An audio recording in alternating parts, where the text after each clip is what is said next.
Welcome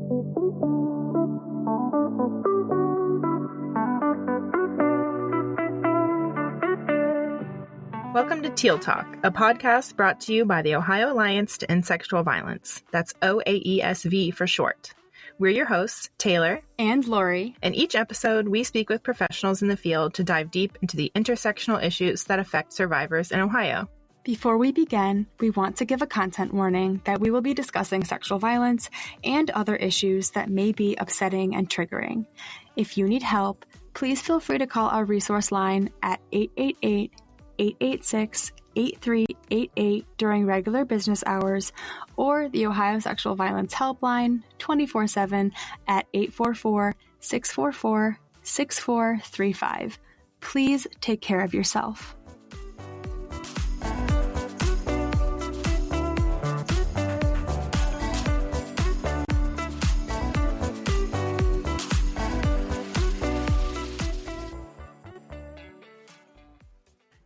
Hello, and welcome back to Teal Talk. I'm your host, Laurie Hurley, Resource and Engagement Manager at the Ohio Alliance to End Sexual Violence. Today's episode is a little different and a little more personal. If you listened to our Meditation for Advocates episode, that was entirely done solo, and this is another solo episode, so just you and I. I recently attended the Create Good conference, which is a conference for nonprofit communicators. It was so special to be in a room full of folks that have my job description. I know that sounds so silly, but I've been to many conferences over the years, and I'm usually the only communications person in the room. I'm typically surrounded by advocates and program staff all doing important work, but rarely anyone who does my exact job. So being in a space full of people who just get it felt really special. And I just kept thinking, our Teal Talk audience needs to hear this too. Because while the conference was for nonprofit communicators broadly, so much of what we discussed applies directly to rape crisis centers, prevention educators, advocates, program staff, and really anyone whose work touches survivors. So this episode is my attempt to bring you into that experience with me. I'm going to share what I learned, what challenged me, what affirmed me, and what I think is especially relevant for those of us working in sexual violence response and prevention spaces. Our work is deeply human. It's high stakes, it's emotionally demanding, and it's often under-resourced. And at the same time, it matters so much. And I'll say this right at the top that one of the strongest themes across almost every session was that nonprofit communicators are not just marketers, just content creators, or just the people who make the flyer pretty, right? I feel that nonprofit communications can feel invisible sometimes, like the work happens quietly in the background. I'm really grateful that OAESV invests in communications as part of mission-driven work. And I really like to push that message beyond just my work at OAESV, right? Comms work, I think, isn't valued enough across many types of organizations. We are helping shape how people understand the world. We're helping people feel less alone. And specifically in this field, we're helping people see survivors with dignity and helping our communities imagine something better, right? And Ohio free from sexual violence. That matters a lot. All right, I think it's time to dive in because I could go on a little ramble for quite a bit, which I can't make any promises that this episode won't be long, but I'll try my best. I am a communicator, so no promises. Before I even get into the sessions themselves, I want to name something that came up again and again. We're tired, y'all. Not just busy, not just overwhelmed, but tired in that deeper way. tired of the constant urgency of trying to do meaningful work with limited time, limited money, and limited staff. And tired of trying to communicate clearly in a world that feels louder, harsher, and more divided by the day. And wow, do I think that is so true for so many of us in rape crisis center work? Like, that extends beyond just the niche of nonprofit communications. There were probably 100 of us there, and it was so wild to me to be chatting with all sorts of folks coming from such a wide variety of programs. And I would introduce myself and share that I worked for the State Sexual Violence Coalition, and it was almost like the air just got immediately sucked out of the room. Not to say that I didn't meet others doing work that navigates more tricky topics or sensitive topics, healthcare and food access, like very important things, but also folks doing bird conservation, which feels a lot lighter in tone. Yet we were all tired in that deeper way. There was this shared undercurrent throughout the conference of how do we keep showing up with integrity, strategy, and hope without burning ourselves all the way out? And I think that's what made so many of these sessions resonate. Like, they weren't just about tactics, but about how to do this work in a way that's sustainable, grounded, and human. And like I said, this feels so necessary in rape crisis center work, but also just across all nonprofits. Like, we are all navigating that constant urgency, that limited time, limited money, limited staff, et cetera, that I'd mentioned. So I want to start with the keynote that really set the tone. It was titled, "You Can't Do More with Less Forever." It's like, I don't even know what to say after that. You can't do more with less forever, right? That title alone was enough to make the whole room like exhale. So it was a keynote by Vu Lee from Nonprofit AF. And honestly, so many of us have been asked to do exactly that. More with less. More programs, more content, more metrics, more responsiveness, more evidence, more visibility, more fundraising support, more urgency, more outputs. And like I said, with less funding, less staffing, less time, less rest. And Vu's core message was not just that this is unsustainable, but that this expectation is rooted in a larger broken system that nonprofits have been forced to normalize. One of the quotes that I wrote down from this keynote was, "We need to stop using our communication skills just to survive and defend, and start using them to teach, educate, and move things along." And that line really stayed with me because I think in survivor serving work, we can spend so much time reacting to crises and funding demands and misconceptions and public narratives about violence. And what this keynote challenged us to do was to move from reactive communication to strategic communication. So not just answering the question, how do we explain ourselves and how do we challenge harmful assumptions, but moving toward how do we shape understanding and how do we help people imagine something different. Vu also talked about the nonprofit sector as being like air, essential but often invisible. Whoa. So he made this comparison where no one really appreciates air until it's gone. And that feels so relevant to rape crisis centers because so much of this work is invisible unless someone has needed it.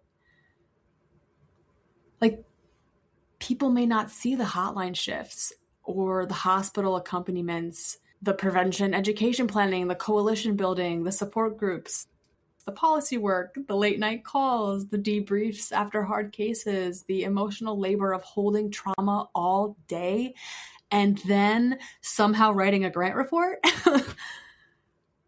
Like, people aren't seeing that, but that work is still so essential.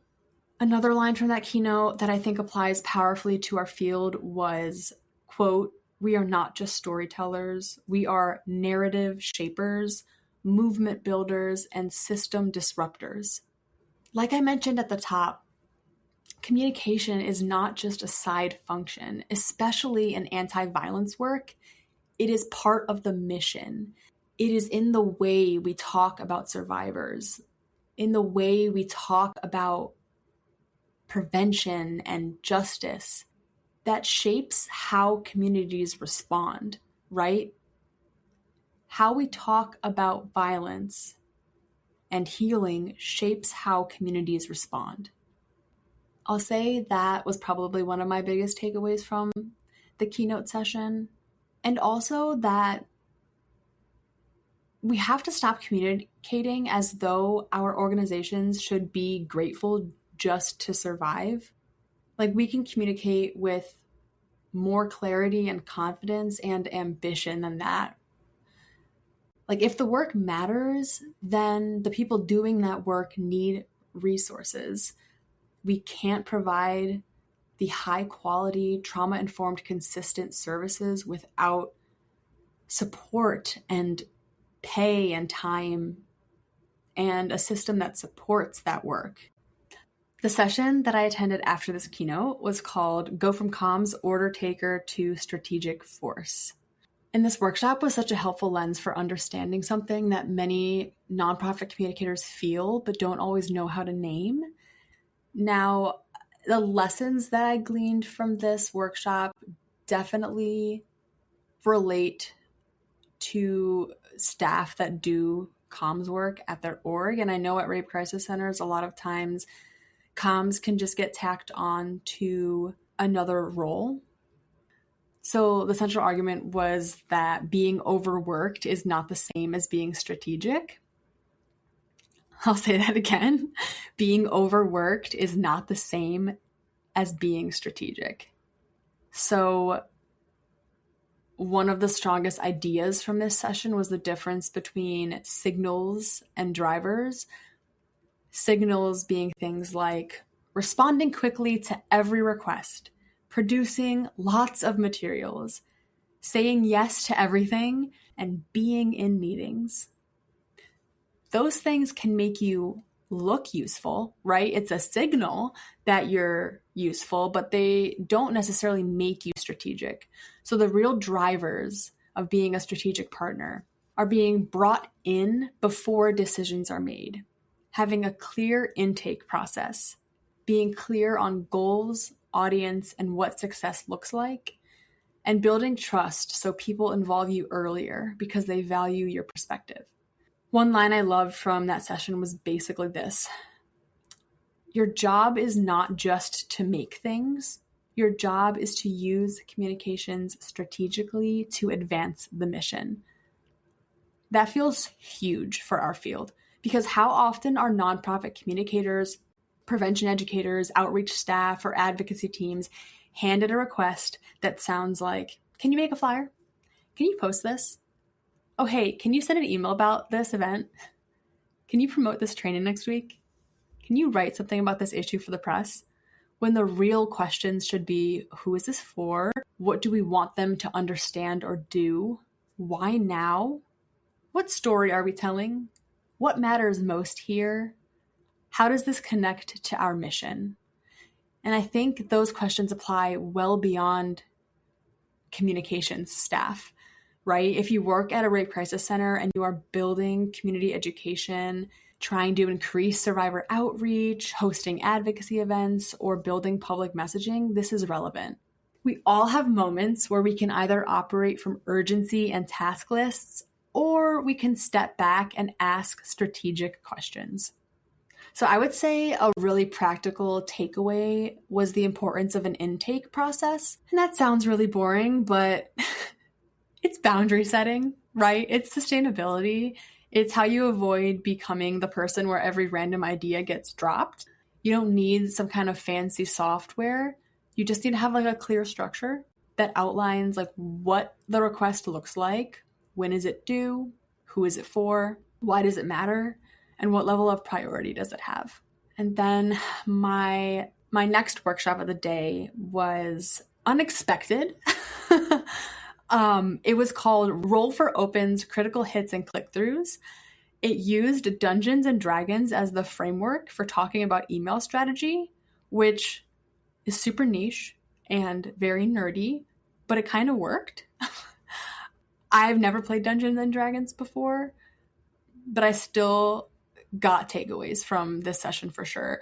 The main one being your email list is not a pile of contacts. It's a group of people who choose to hear from you. It sounds simple, but it really matters. In our work, when we're especially stretched thin, it can be easy to think of communications as just a list or a metric, a box to check, or a channel. Like, oh, we have so-and-so subscribers and this many email lists. It's cool. But this session reframed email specifically as relationship building. The main point being that not everyone on your lists is in the same relationship to your organization. So your communication should reflect that. In this field, we often have broad audiences, right? At the coalition level, but also at the Rape Crisis Center level. We have survivors in a bucket. We have supporters in a bucket. We have partner organizations, advocates, volunteers, prevention allies, community members, policy contacts, longtime donors, new people who are just learning about you. And they should not all be hearing the same message in the same way. Email subscribers are people, and they're not there to just be hoarded. They're there to be engaged. And email is still one of the most valuable tools nonprofits have, because social media platforms can shift overnight, but your email list is still your direct connection. So a few practical takeaways from that session that I think are useful: personalize where possible and segment where you can. Think about what each audience actually wants or needs. Remember that trust is built over time, not through one perfect email. Be clear about your one main call to action. And remember that not every email needs to ask for something big. Sometimes it can be as simple as learn this, reflect on this, share this, know this resource exists, see this person's story, or understand this issue differently. That's important in anti-violence work, where not every communication should be a hard ask. Sometimes what we're doing is cultivating awareness, trust, and readiness. The next workshop I attended was called From Panic to Purpose: How to Tell Stories That Stick, Even on a Small Team.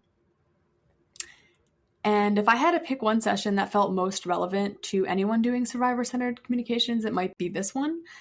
The central argument was that a lot of nonprofit content is shallow, not because the mission is shallow, but because the storytelling is.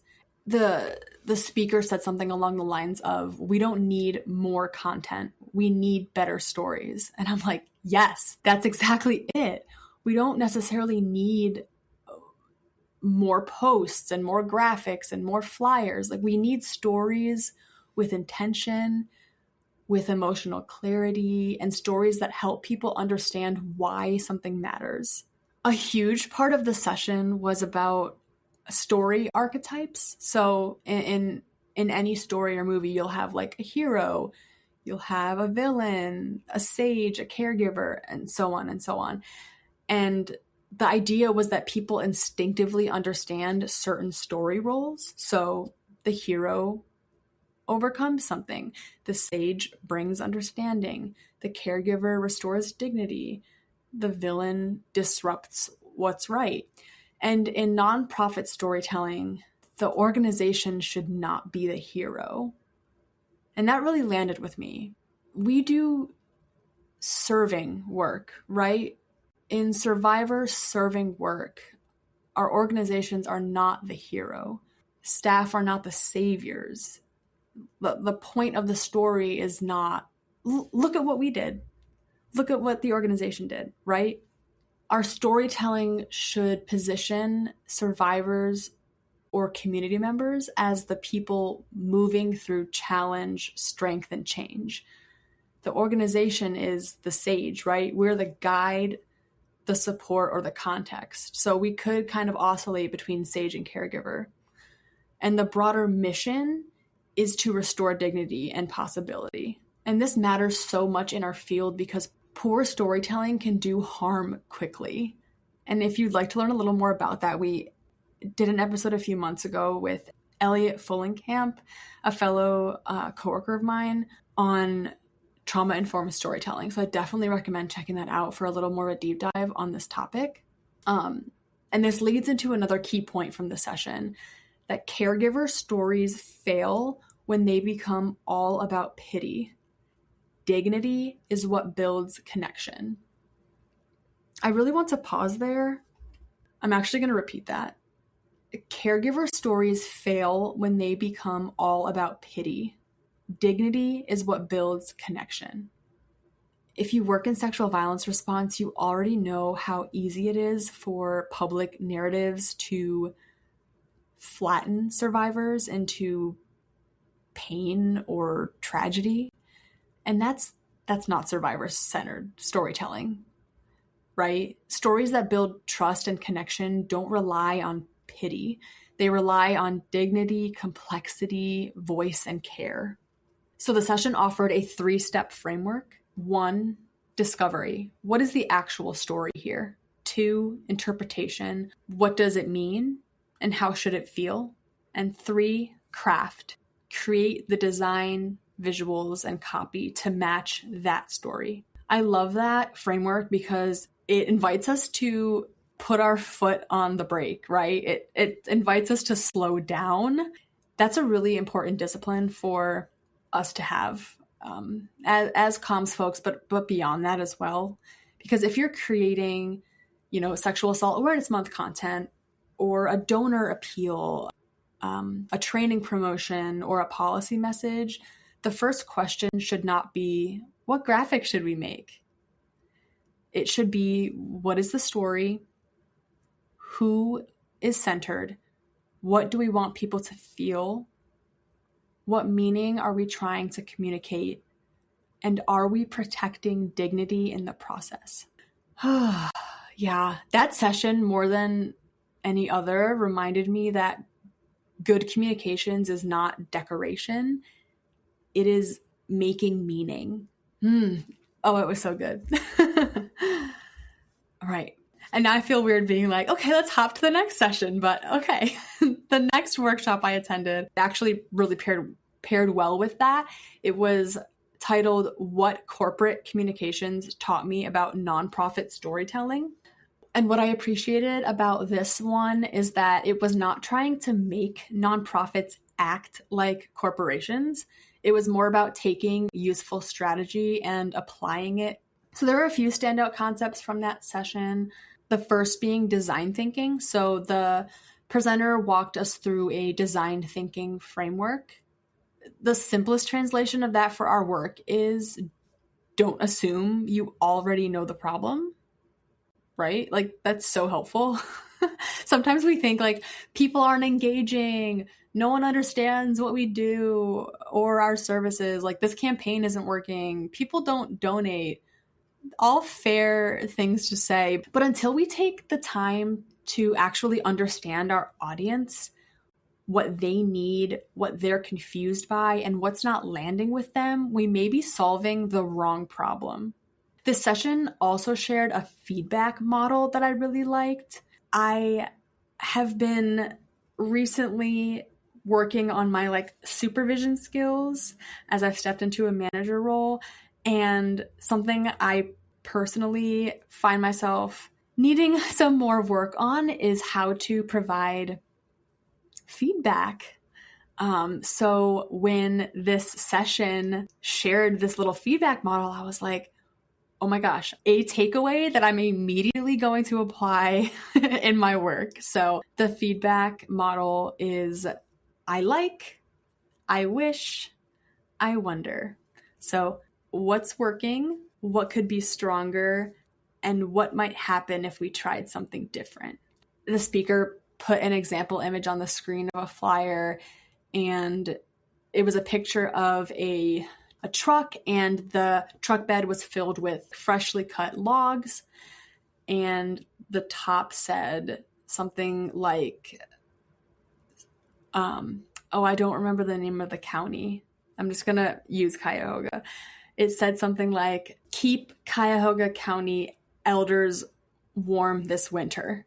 And the speaker asked if any of us would like to provide feedback on the image. So I raised my hand. I followed this feedback format. So I said, I really like the sentiment about keeping elders warm. I think that message is really strong. I wish there was an image of a person, and I wonder if it would help people feel more connected to the sentiment rather than the image currently there. I wonder if an image of a person would help people feel more empathetic. And the speaker responded and said, I like that you used an emotion word, because that's really the emotion we want to achieve through this flyer. It's what's going to motivate people to help us with this. And then she said, and yes, we did end up going with an image of a person on this flyer. So that struck me as like a really useful tool. We need honest feedback, but we don't need harshness, right? Another takeaway was this concept of radical clarity. So can people understand what you do, why it matters, what makes you different, and what they should do next in just a few seconds? And related to that was the idea of reducing friction. If someone wants to donate or sign up for an event or training, register or volunteer, access a resource, get help, how many unnecessary barriers are in the way? I mean, think about when you're on like a clothing or makeup website. The idea of reducing friction is everywhere. The checkout process, it's like, oh, we already saved your credit card information. Your address is here too. Literally all you have to do is just press purchase and it's coming to your house. So if you take that corporate model and apply it to nonprofit comms, it feels so incredibly relevant, right? Accessibility and ease matter so much in survivor serving spaces. So how many unnecessary barriers are there in the way of folks trying to get involved with your organization? This session was also a reminder that consistency is not boring. It is trust building. Having a style guide and shared expectations around visuals and language help people recognize, trust, and understand your work. So yeah, maybe it can get annoying when the design person on your team is like, that's not our brand color, or that's not our font, or that doesn't sound like us. It's not a shallow branding exercise, right? Consistency is trust building. It helps people recognize you and understand you. Whew, I'm gonna take a sip of water. So much goodness. Okay, that was all day one, right? I know. Okay, day two, we kicked off with a keynote from World Central Kitchen titled Break Through Without Breaking Trust. And I think that title alone says so much. We want visibility. We want people to care about this work. And we want our message to reach farther. But we don't want to get there by breaking trust, exploiting pain, or flattening people. The speaker opened up with a lot of context about how crowded the information environment is, which I think that concept alone is so interesting, like an information environment. We're just flooded with words, ads, content, notifications, and stimuli all freaking day long. The point being that attention is scarce and trust is everything. That was the heart of the whole talk. Attention is scarce, trust is everything. World Central Kitchen's mission is incredibly clear. We feed people. And the speaker just came back to that message over and over and over again. It's so simple. We feed people. When there's noise or controversy, criticism, or distraction from that work, they just come right back to that simple mission. We feed people. And that made me think, what is the version of that for our work? What is the simple, grounding truth that we return to when messaging gets complicated. Maybe for a rape crisis center, it's not one exact phrase, but perhaps it looks something like, we support survivors. We believe survivors. We work toward healing and prevention. We respond to violence and build toward a world without it. I'm thinking of OAESV. There is power and strength in the collective. We believe in an Ohio free from sexual violence. Whatever it is, having that anchor matters because attention is scarce. And in this environment where there's so much noise and distraction and stimuli, like coming back to that mission and having it be simple matters. Another major takeaway from that keynote was the emphasis on community-generated storytelling. Instead of controlling every message from the top, World Central Kitchen lets the people doing the work help tell the story. So chefs, volunteers, community members, and local partners are helping to tell the story of World Central Kitchen. And the reason that works is because it's authentic. There was a line from the session that was, make people feel something. And that's the standard for their content, not make it polished, make it perfect, make sure there's no typos. It's just make people feel something.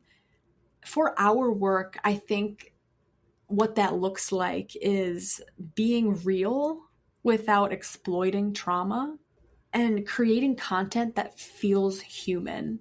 I'm especially proud of the work that I have been able to do with OAESV social media. Like, I have so much fun bringing joy and lightness to our social media platforms while also keeping us viewed as a trusted, credible source.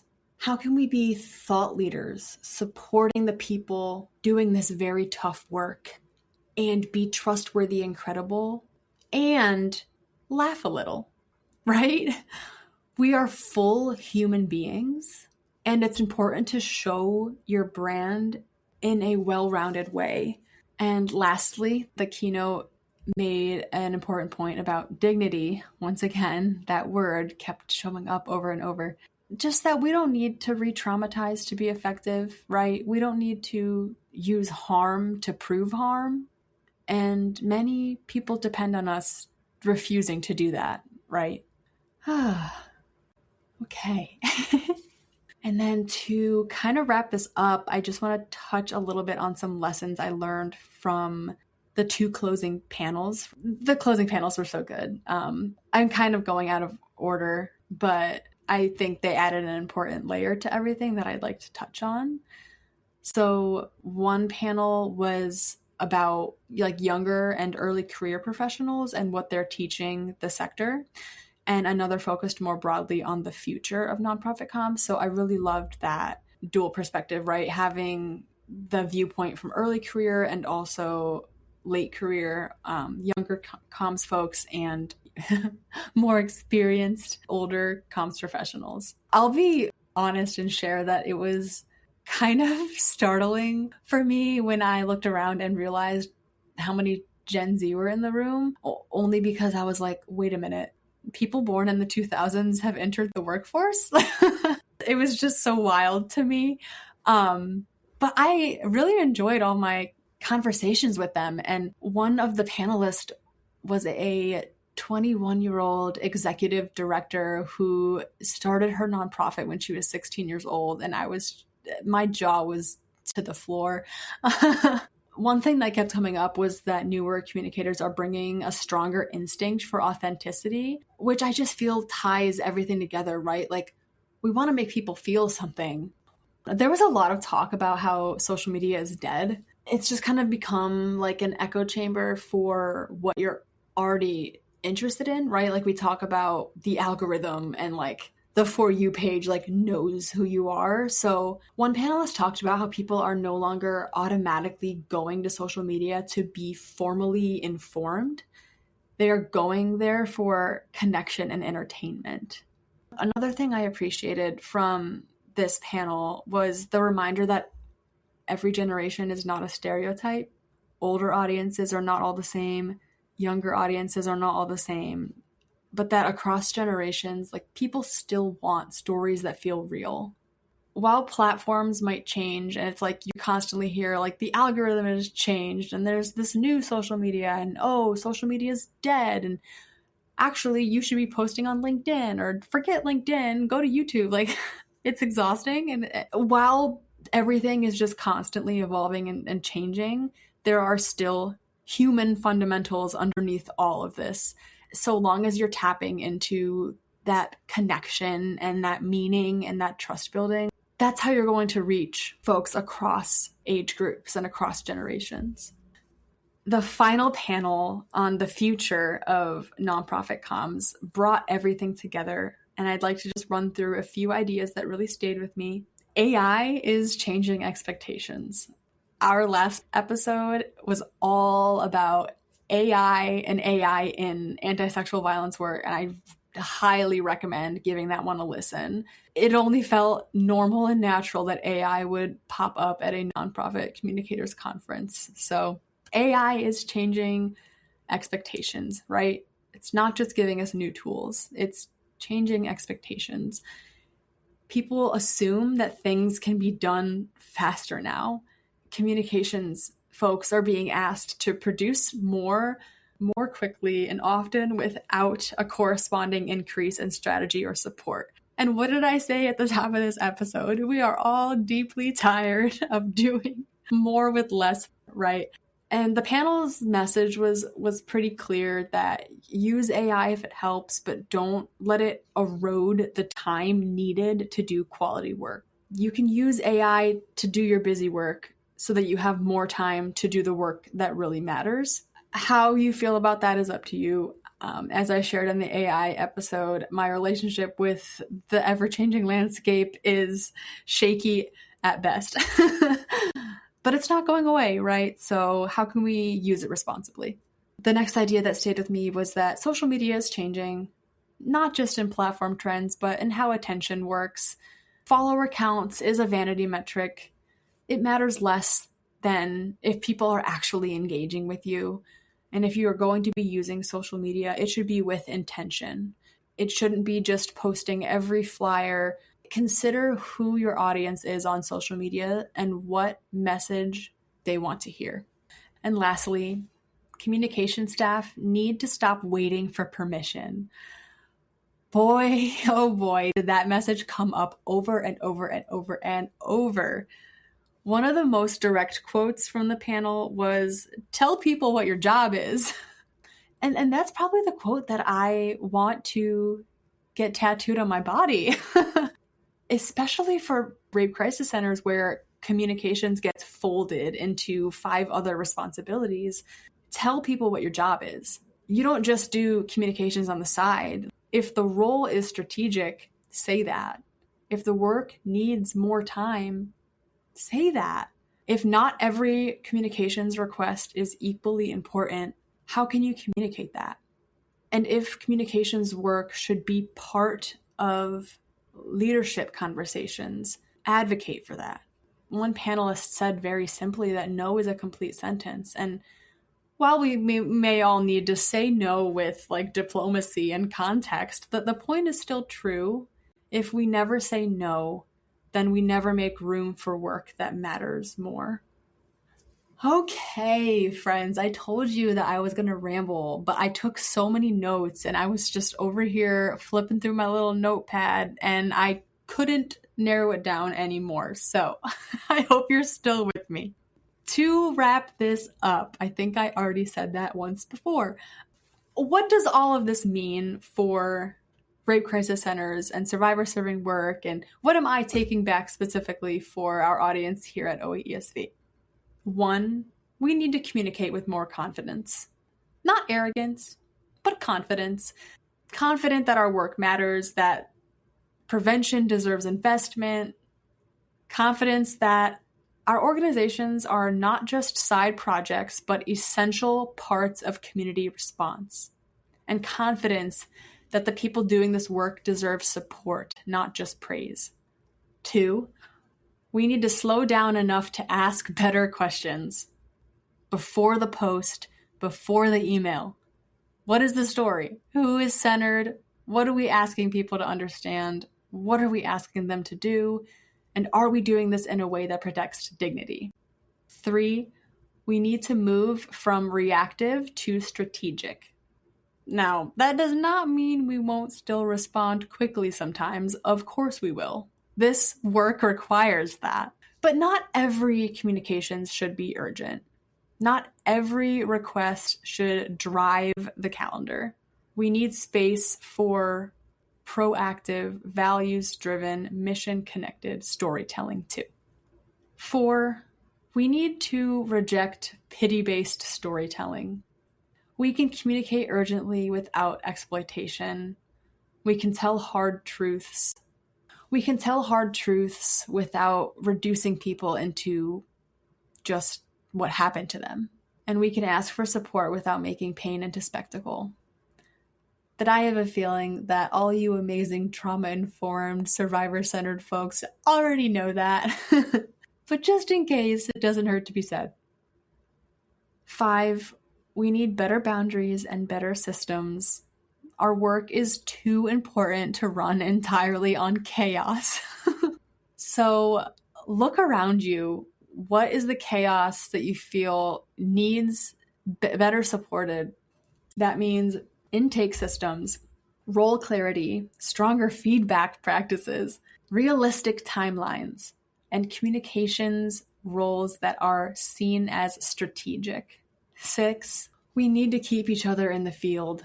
Oh, this came through so strongly in the panels. We need to keep each other in the field. There is so much talent, care, and creativity in nonprofit communications, and the field needs people to stay. I mentioned at the top that this work is so often invisibilized. And yes, we so deeply need advocates to stay. And I so fully recognize the high turnover rate in these types of fields. That is a whole problem that also needs to be addressed. But if I'm speaking directly to nonprofit communicators, we need more of you. And in order to keep folks in this field, we need good supervision. We need mentorship and room for experimentation and learning spaces, right? And cultures that don't punish every imperfect draft.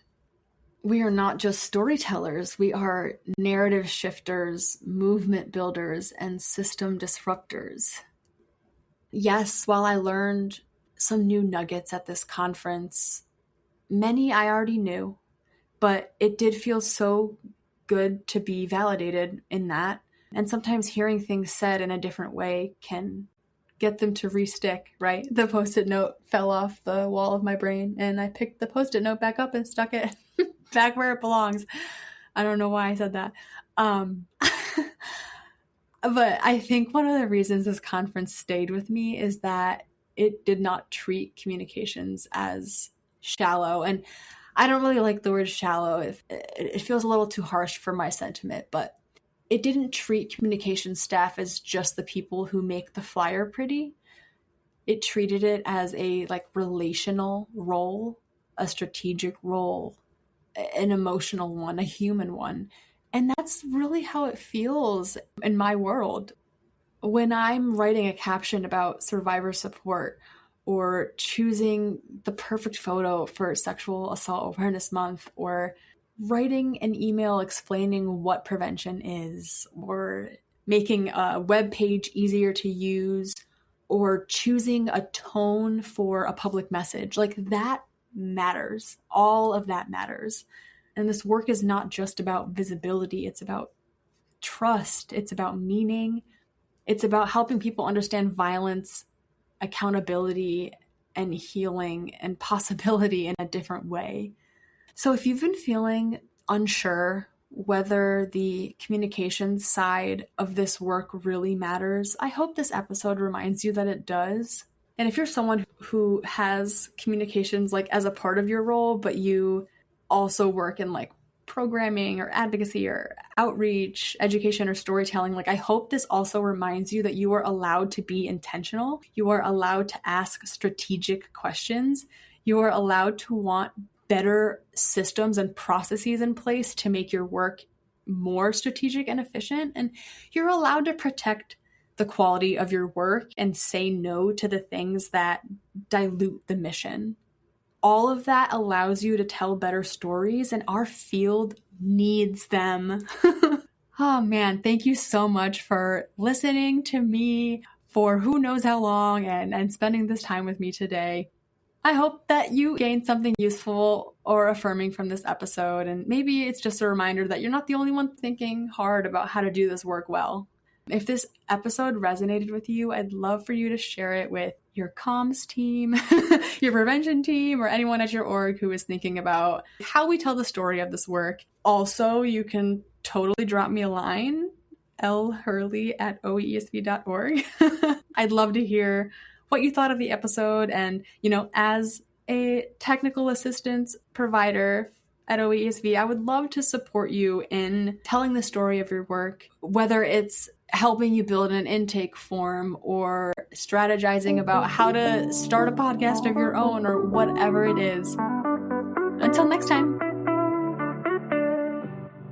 Thanks for listening to Teal Talk. We hope you enjoyed our deep dive into intersectional issues affecting survivors in Ohio.